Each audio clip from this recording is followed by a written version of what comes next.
It is still mid-June, but man, there is so much going on right now. You would think training camp starts tomorrow. It doesn't start for another month and a half. But what started today, being Tuesday, was the Bengals mandatory mini camp, which runs all the way through Thursday. And man, talk about a first impression. A lot to talk about today with Joe Burrow, Jonah Williams back in the building.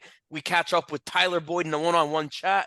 So if you are tuning in, you chose a great day to tune in on the Strictly Stripes podcast. Welcome into another offseason edition of the Strictly Stripes podcast. Muhammad Ahmad here with Andrew Gillis and Mike Nizick to cover lots of bases here with you today. Real quick before we start running the bases, I want to remind you guys to sign up for our Cincinnati Bengals. No, actually, I'm going to reverse course real quick. We'll get to that part later. What I want to tell you guys now is to tell us why you're a Bengals fan. Go to strictlystripes.com.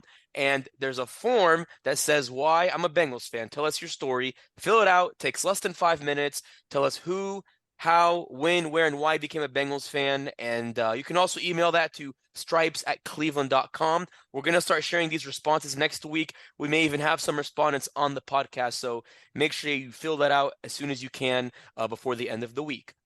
So the big story among many stories today is Jonah Williams was back in the building for the first time this entire offseason. He obviously came because, well, for starters, if he didn't, he was going to get fined a lot of money. So I don't think he wanted that. And he said himself that he will be ready for training camp. He was at practice today, but did not actually practice with the team. He did some rehab on the side with the team's athletic trainers, with Chidobe Awuzie and Lyle Collins, who we'll talk about. But before we get into Jonah Williams and his situation, here are the first 2 minutes of him talking about the timeline of everything that went down between the time they signed Orlando Brown up until where we are today. So take a listen. This is Jonah Williams talking in the locker room today. Obviously, I hurt my knee and missed out, and that was tough. But I was rehabbing. I was hoping to make it to the Super Bowl. I'd be able to play. Might have been a stretch, but I was in here grinding, seeing if I could do it. And I had good exit interviews with the coaches and everything, and they didn't give me the impression that anything was going to change. So in my mind, I was like, okay, I'm going to go out to California, rehab my knee, have my baby girl, and come back and play. So that's what I was working, like that's the presumption I was working under.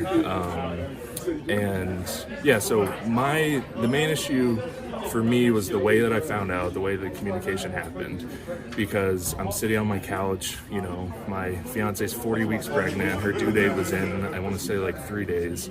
And, I'm rehabbing my knee and all that stuff. And, I found out that we signed Orlando on my phone on Apple News. And I actually had a teammate text me before, and he was like, hey, have the Bengals talked to you? And I was like, no, I don't, have a good one. I didn't know what he meant. And so I found out on Apple News. And so then, the following day, my agent was calling the front office trying to get a hold of someone. And, we just, I know. And he just never got a hold of anyone, and no one responded to us, and I just didn't know what was going on, and I just wanted to hear it from them. And, the frustrating thing is that I still haven't heard anything back. We had a request to trade via text, and that's just like, I felt that I've started 47 games, 37 straight, and I felt that if it were communicated, hey, we have the opportunity to sign this guy and we like him, we want you to bump over and play right tackle, I would have, it sucks. Like, it would be hard to hear, but I think in a couple of days I would have been like, okay, let's go, let's do it. And I just never got that, So it was never left tackle, right tackle. I know a lot of people made it out to be that. It wasn't that, there's 64 tackle spots in the league. To have any of them is a crazy, amazing opportunity. I'm super grateful, for the chance. The plan is to play me at right tackle. I'm fired up to do it. Let's go. All right, so as we heard from Jonah Williams, he found out about this just as his wife was pregnant. He found out about it on Apple News, which that's interesting. But what's also more interesting is kind of like from what he said, they tried to reach out to the front office, not long after this went down, and to no response. And I was only in for the first 5 minutes of Jonah Williams talking about all of this. But Mike, I know you were in on this, and Andrew, I kind of want your take on this. I just think it's interesting that, he said, oh, he did the exit interviews at the end of the season like they weren't going to do anything.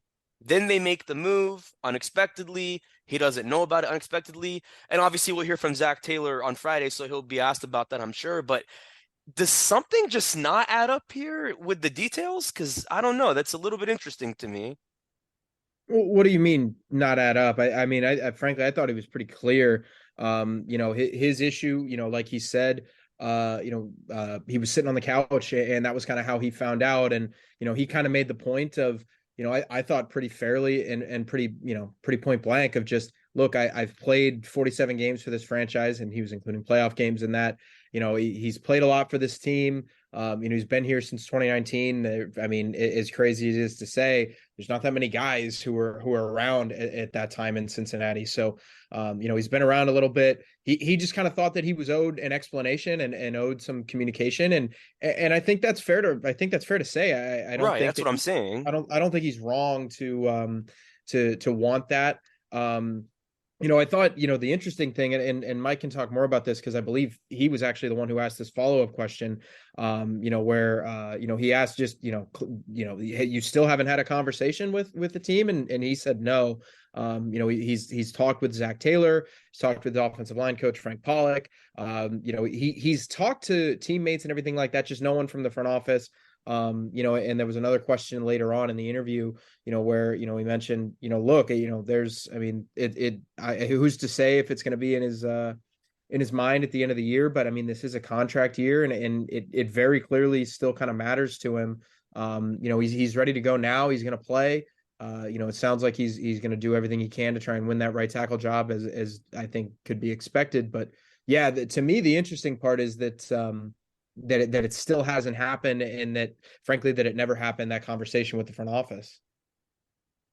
Yeah, it's bizarre, that they've sort of preached this. Zach Taylor's preached kind of this togetherness, vibe, Right. unity, and that's kind of been their shtick as of late. And look, I get in the heat of the moment that they might have not been able to notify him beforehand, that they might not have been able to call him right away, because you don't want to sort of tip on a sort of happening. You're avoiding leaks and secrecy and all that. But I think it's pretty egregious that they hadn't had a conversation up. Like, look, you don't have to honor his trade request. You don't even have to be happy that he requested a trade and publicly, Right. Right. to at least have a conversation with somebody. It's not like he's was disgruntled. It wasn't like he like a malcontent on the team. This was a player that played through some, came back from a dislocated kneecap in the same game earlier in the year, tried to fight through it in the playoffs, had been starting for you for multiple seasons. I didn't really understand sort of how they handled it. Duke Tobin won't talk again, I don't think, until maybe if Burrow signs an extension, maybe he'll do a press conference, but until next year. So you can't really ask him and sort of get into what they were thinking, because I think it reflects poorly on the team that they couldn't just say, here's why we did what we did. We're not going to trade you, because he said, like, it was more the idea that they couldn't just talk to him about it, because they felt frustrated in the fallout to it, and I think he has every right to be upset. I don't think it's treating people how you want. I don't think you want the organization to that be how you're portrayed. So I think it's very strange. I just don't think that it needed to happen that way. I think they could have easily sort of brokered peace talks, whether it was a phone call, a video conference, in person, something, especially before he arrived. I mean, there's no need to. He's their front office is like upstairs at Paycor. It's not like it's like they're in a different city. I don't understand. It made, I think the way Jonah explained it, it's his perspective. Obviously, there are two sides, Right. but the lack of a phone call would seem to indicate, there was simply some sort of breakdown, because, without talking, they're obviously, very strange. Well, and to kind of add on to that, Jonah admitted, like, I think it's excuse me, I think it's important to clarify. Jonah mentioned, like, if they would have had that conversation with him, that hypothetical conversation, he admitted, I wouldn't have been, I wouldn't have been happy to hear it. I think his exact phrase was, it would have been hard to hear that from the team. But in a few days I would be ready to go. He did And that say was kind of that. Jonah's, He did say yeah, that. that was Jonah's kind of take on the whole situation. So I think, that I think I don't want it to come across as Jonah saying, I would have been happy to move from left to right and, not be told that, you guys are replacing me and all that. He would have been upset. He would have been pissed. But it would have been a lot easier to swallow. And I think that's totally fair. Like I think we all agree on, and I thought, another thing Well, I was, think his thing was the result would have been he might not have requested the trade if they had a conversation in the day, Right. 48 Yeah. hours that followed. Like he might not have been happy, and maybe something came down later. Like, but he was saying like in the moment, especially and they have those exit conversations. I'm sure the team knew his wife or was it fiance or Fiance. girlfriend, Yeah. fiance, was expecting, and that's like a fraught time for any person, to sort of. I mean, maybe they didn't know it was like right then. I mean, she gave birth, I think he said 3 days after he requested the trade. Right. He did. To sort of not be at least a little sensitive. I mean, it's your guy. It's not somebody that you're getting rid of, or I mean, they still wanted him. If you're severing the ties, yeah, fine, but they still wanted him to play, and they still didn't call. Very strange. And yeah. I didn't mean to cut you It off there. is.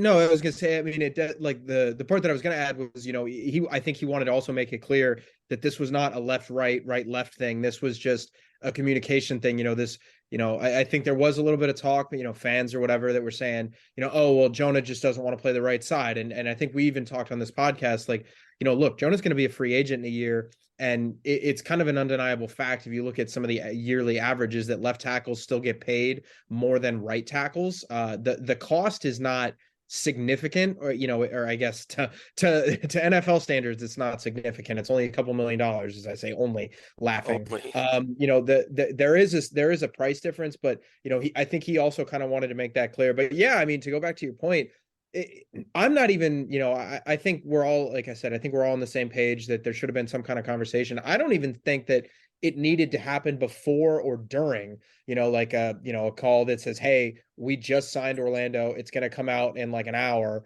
just wanted to give you the heads up. Let's talk about it tomorrow. Like, I'm not even saying that.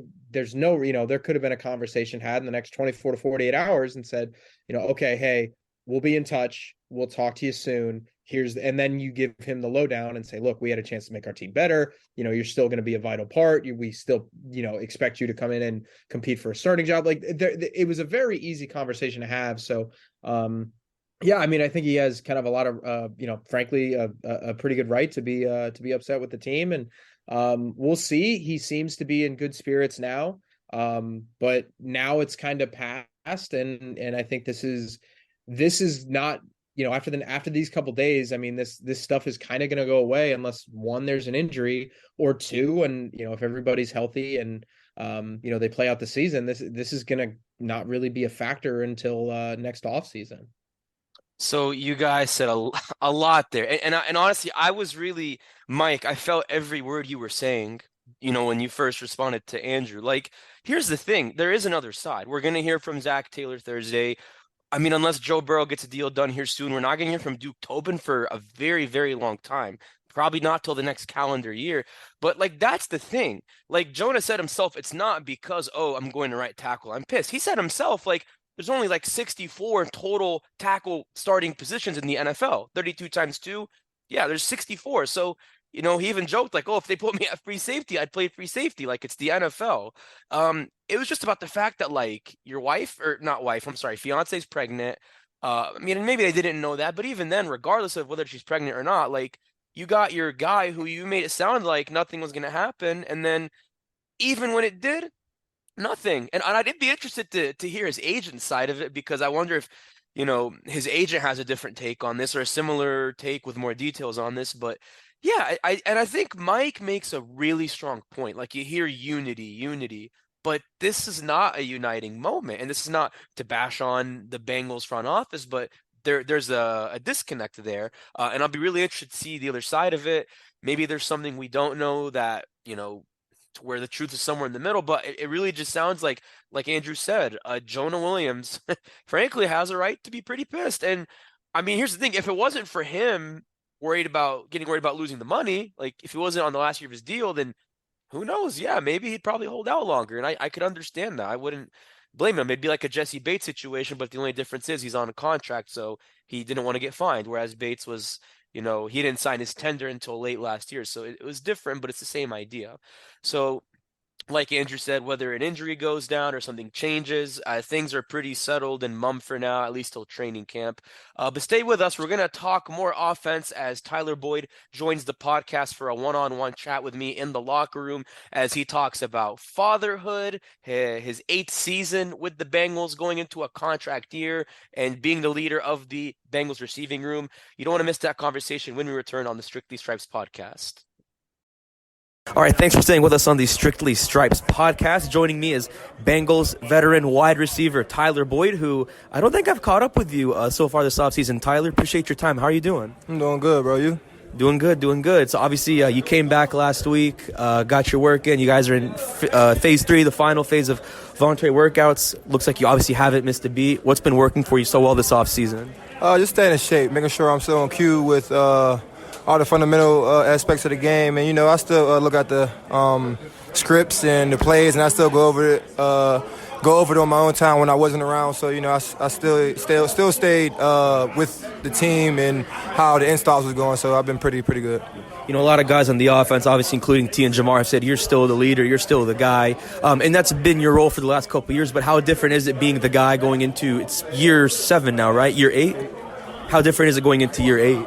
It's not too different. It's still the same. It's just, at this point, it's just about consistency. How long you can do it, how long you can do it at a good rate. And now that I got some young guys like T and Chase molded into themselves and starting to become the up-and-coming leaders, and they can kind of help bring the camaraderie for the younger guys.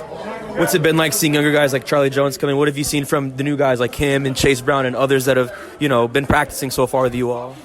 Just how fast that they learn the offense. I haven't been around too much to kind of critique their abilities and how they play. But the one thing that kind of stood out is just how well Troy, got them guys prepared, man. They come out there, and it might be misconstrued. Some of them might be a little brain fart, but right. Everything else, they've been pretty much on cue. Joe Burrow has said before that the championship window, Super Bowl window is his whole career, but you look at the depth you guys have this year, all the weapons you all have, every year is the Super Bowl is the goal. That doesn't change, but is there a different level of urgency going into this year, knowing how close you guys have been the last 2 years trying to get that championship? Yeah, it's always a sense of urgency. That's how we want to play. We want to play fast and make guys have to match our energy. We want to be the team to impose our will on whoever we play, so we're going to always come out there with we'll go out there with some urgency and just play our best ball. Since Joe Burrow has been drafted, obviously you had COVID, he had the knee recovery the last 2 years, the appendectomy last year. So I guess you knock on wood, he's still trying to get that full, complete offseason. And up to this point so far, how has he looked and how has the offense looked collectively so far? We look great. I always felt like that. It isn't polished as we want it yet, but that's why we do these things. That's why we got OTA. That's why we got training. Minicamp, and that's why we get together and get all the guys rolling on the same speed. Kind of my second to last question. You said, you guys want to get polished. From your eyes, from your standpoint, what does a polished Bengals offense look like? Just everybody on the same beat, every guy doing their assignment, because if one or two people don't do their assignment each play, then the play isn't going to go anywhere. That's why I feel like football is the greatest team sport, because everybody got to be on cue. Everybody got to be on one beat, and if we could do that more plays than other teams, then we'll always be successful. Tyler, my last question. I know you spent a lot of time in Pittsburgh with your family before you came back for voluntary workouts. What do you like to do in the offseason, whether it's in Cincinnati, whether it's in Pittsburgh? I know you got a family. What do you like to do with them in your spare time? What do you enjoy doing most? The biggest thing I enjoy was just being able to just really spend that amount of time with my daughter, because usually I come to training camp, OTAs, and it's a quick turnaround from the season because we've been playing late, and I feel like it's been so quick that I couldn't really embrace that parenting role. I could wake up, take my daughter to school, go pick her up, have her chill over the crib, just being a parent, stepping away, and all the other stuff is already built in, but that was just probably the most important thing that I wanted her to feel. Busy dad. Always. Okay, I'm sure you would never trade it for the world. It's definitely awesome. Yeah, it is what it is, bro. You can't go back now once they're here. Right. Well, that's Bengals wide receiver Tyler Boyd. Tyler, really appreciate your time. Don't get to do this often, so thank you so much. Appreciate you, bro. We'll be right back on the Strictly Stripes podcast. And thanks for staying with us on the Strictly Stripes podcast. So we laid out the entire Jonah Williams saga and gave some really interesting perspectives on that to make light of that situation. We heard from Tyler Boyd, who was generous enough to spare a few minutes to talk about his time with the Bengals up to this point, 8 years in his career. Before we talk about the center of attention outside of the locker room, and that is Joe Burrow, we want to remind you guys to sign up for our Strictly Stripes newsletter. Go to cleveland.com/newsletters. It's free to sign up. It's easy, and you get the best Bengals reporting in your inbox every day during the week, so make sure you do that. And even though we're talking about all this Jonah Williams stuff, we were texting our subtext subscribers everything that was going on. When we saw him on the field, when we saw him in the locker room, when we heard from Joe Burrow in the locker room, we were texting everything to our subscribers. And Andrew, Mike, either one of you guys want to tell people why they are missing out if they are not subscribed to our Cincinnati Football Insider service? Well, yeah, I mean, the first thing, I think the first thing we did when we showed up at practice today was Mike let everybody know that, that Jonah Williams was there and present and accounted for. And, that's the kind of stuff you're going to see in minicamp. There's, trust me, there's not a lot going on at Bengals minicamp. It's fairly dry, much less going on, I should say, than people might assume. But you're going to want to hear that type of stuff. Who's there, who's not, what guys are saying in the locker room, especially as we get closer to training camp where, you're going to have, all different kinds of things going on. You're going to have full speed drills. We're going to be out on the field kind of taking in a bunch of different things. So you're going to want to hear our thoughts on that. You're going to want to hear some questions that we have for you guys, some questions that we have just in general. So yeah, it's, we're getting close to training camp, and now is kind of the time to learn about everything you need to know for the upcoming season. Yep, that's right. And if you want to sign up, it's really easy. Just text 513-949-4147. Just text your name to that number. Again, it's 513-949-4147. It's a 2-week free trial to start. If you don't like us and you don't like us texting you, no worries. You can cancel anytime. And after that, it's $4.99 a month. And I promise you it's worth it. That's like one cup of coffee at Starbucks. So if you like Starbucks, it's worth it. So make sure you sign up. So we talked about lots of things, but we can't talk on this podcast without talking about these two words, Joe Burrow. And of course, Joe Burrow, it goes without saying, is a very smart man. And I say he's a very smart man because he knew, he just knew this was the second and final time he talked before training camp, which is in a month. He knew questions about the contract were coming. He knew the extension talk was coming. And he responded with the first question about that along the lines of, I think I've given everything to you guys that I'm comfortable giving you, so I will not be taking any more questions until training camp. So shocker, like we were expecting anything else.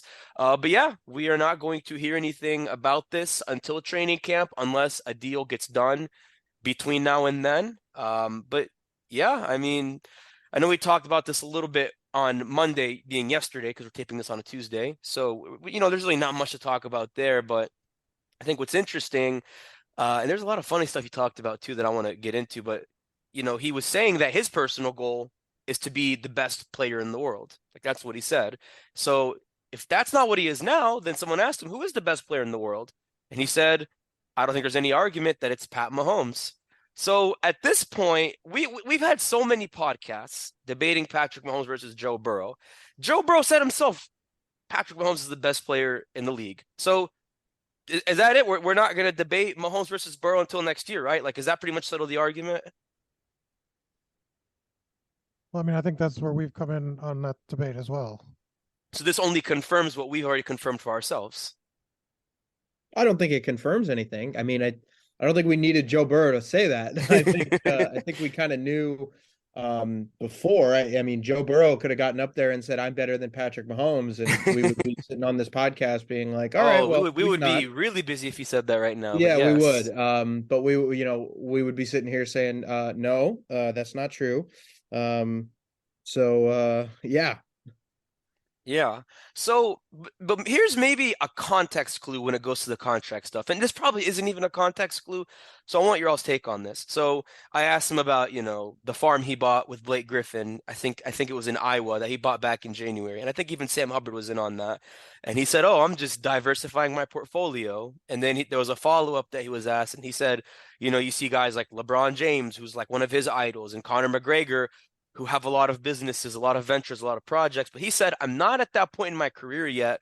And I think he said it was like 4 or 5 years down the road where he wants to start businesses. And then he said in exact words, "I'm still a young pup in my career."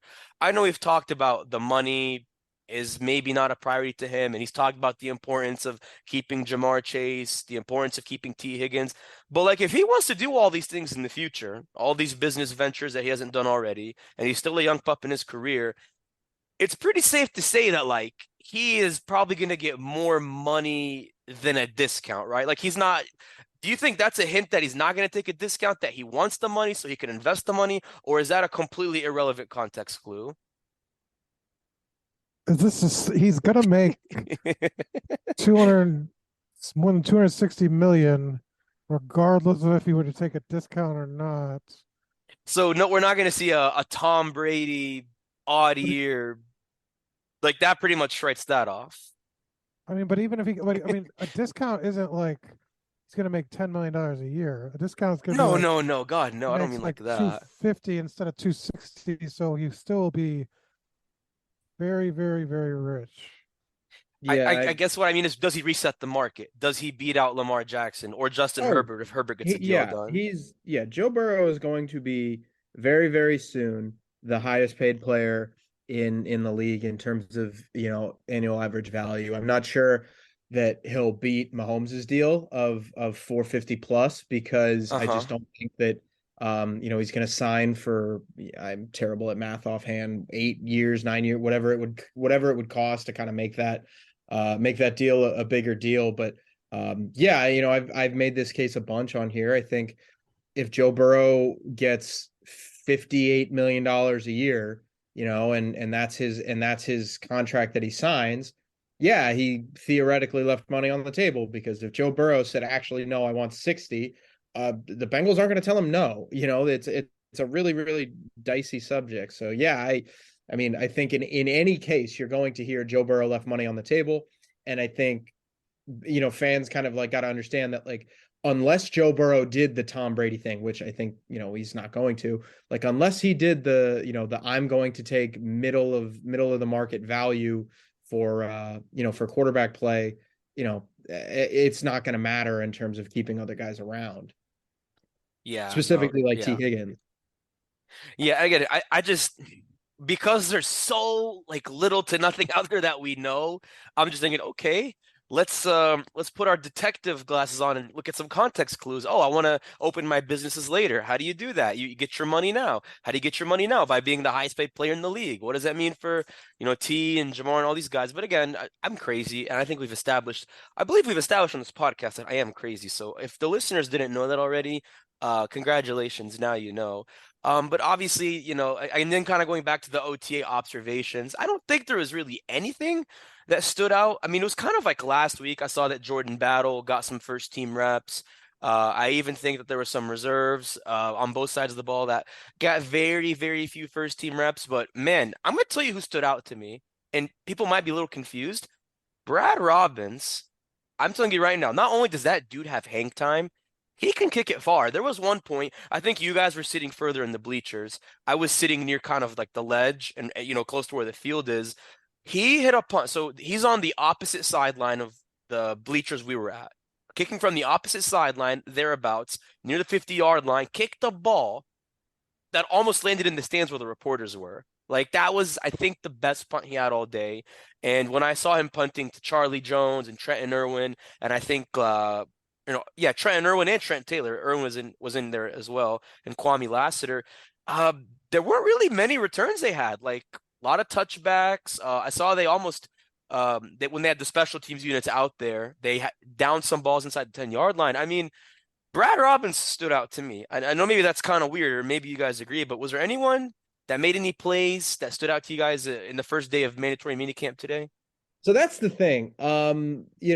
Not particularly, and I don't want that to sound like I wasn't watching or wasn't paying attention or anything. It's just these drills are done by, very, very light. There's not a lot of full speed action, so it's just hard to say. Paul Daner, he made this point before that the bucket hat is kind of the symbol for I'm not going to go full speed. And I think that like DJ Reader had one on when he was going out there, and it's just like, the Bengals, as has been discussed by us and for a while, that the Bengals are not one of those teams that's going to try and work their players as hard as they can all the time. They're kind of big on rest, and they're big on letting guys go through walkthroughs and mental reps and that side of things. So yeah, it's just hard to say who stood out, because when you have walkthroughs or one-on-ones where the defense isn't going 100% and the offense isn't going 100% for nearly the whole practice, you just can't really draw too many major conclusions from that. Yeah. There weren't any one-on-ones though. I mean, That's what I'm saying. Well, that's Yeah. like unless there are those situations, you can't really draw anything. yeah, I mean, it was nothing. I mean, there was the 27-on-7 reps, and 10 of which went to the first team offense and first team defense against each other.